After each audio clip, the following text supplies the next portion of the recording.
Well, today is Sunday, March 3rd in Muddy Pond, Tennessee, and some of our maples have been blooming for a week now. You can see I've never paid attention to when maples bloom before because I've not been a serious beekeeper, but one of our varieties is just budded, and the other variety is mostly in full bloom by now. So, since I'm a good copier, I copy Bob Benny and Cayman Reynolds, and those are mostly the two I'll watch, not because they're the only good ones. But this time of year, they start feeding pollen patties for sure, because today's a beautiful day, like 60, 65 degrees.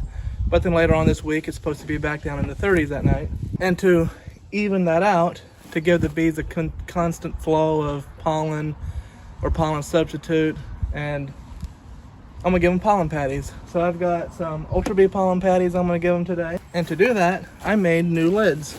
So these lids are made out of scrap flooring from the barn shop I work at, like a shed floor. And I got a 2 3/4 or 70 millimeter Harbor Freight. It's a like a fast cut hole saw. And I got a jig here made that I've got fastened down on my father-in-law's what is this thing called? Bench drill press.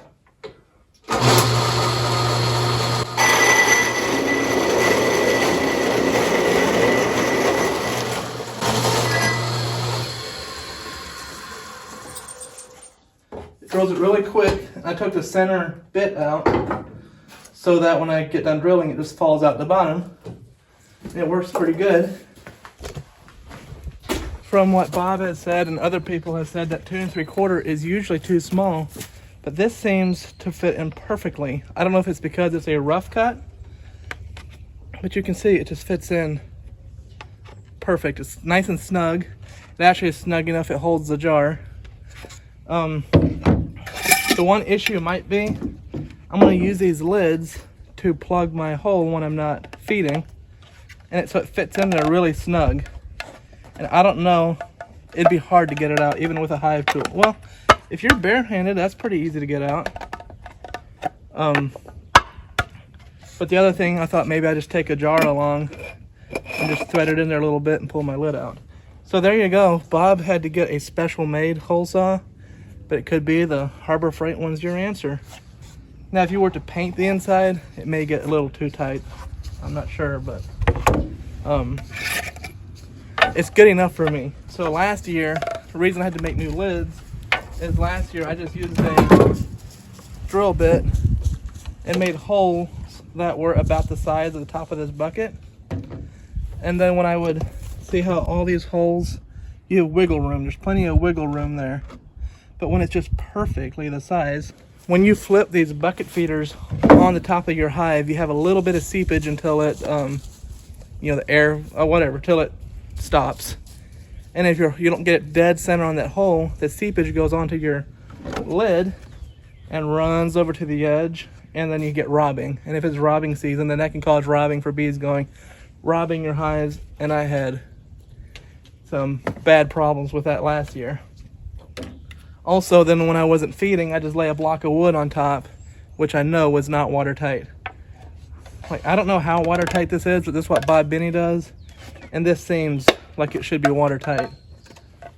So I'm gonna go down there, put new lids on, and I put a 5/8 rim spacer on these. So the only thing I actually had to buy were these brad nails. So that's very nice. And for now, I'm just going to cut these Ultra Bee pollen patties in half and give each one a half. It's already 4 o'clock in the afternoon, so I'm going to hustle. The reason I'm giving half patties, for those of you that don't know, these are split colonies. So if they're a single box, they're just 4 or 5 comb, depends on the box, on each side. But a lot of them are double, so like 8 combs. I just don't want hive beetles to be a problem. So I'm just using my hive tool here. Swarm. I think I can. Yeah, just like that. Well, here's the knife I lost. I'm bad for losing knives.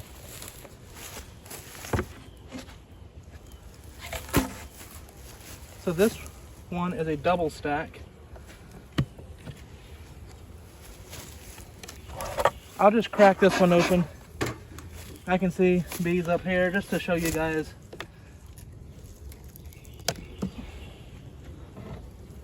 About what size, not huge cluster. That's the size hole I had before, and it's actually probably not even as big as my bucket hole. And that's the size I'm going to.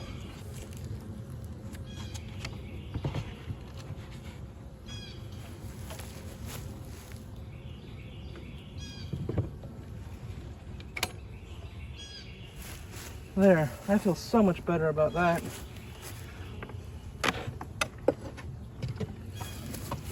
So I was running solid lids on top for the winter time just to seal them off so they're not having seepage all winter.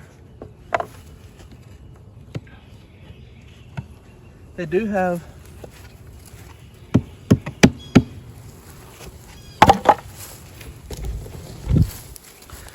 these are not huge clusters.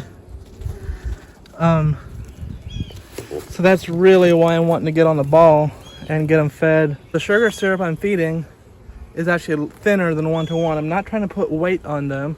Again, Bob Benny, Cayman Reynolds, and whoever else.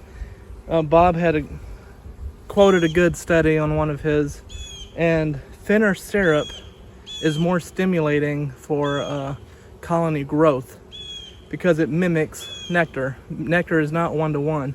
So I don't know what thickness what thickness I went. It's quite a bit thinner, probably like 0.75 parts sugar to 1 part water. Something like that. I'm just feeding them thin, not for weight, but to stimulate. So that's the plan. And that's also what the protein is for. I'm trying to get them, keep them stimulated, keep them cranking that brood. You know, my original goal had been last year was to sell some nukes this year. And so right now my goal is just get these puppies to grow. And if I get good growth and get plenty of nukes, I would like to sell like 10 or so. Of course, I have to get inspected and all that in the state of Tennessee. So right now, I'm just focused on growth, and we'll see what happens. So the bees are bringing in some kind of yellow pollen. I don't see any at the moment. I just saw one with a green pollen, and I was going to show you guys, and it flew away. But what makes green pollen this time of year? Well, I got them all fed. Got to pick up all these lids, but I am loving this weather.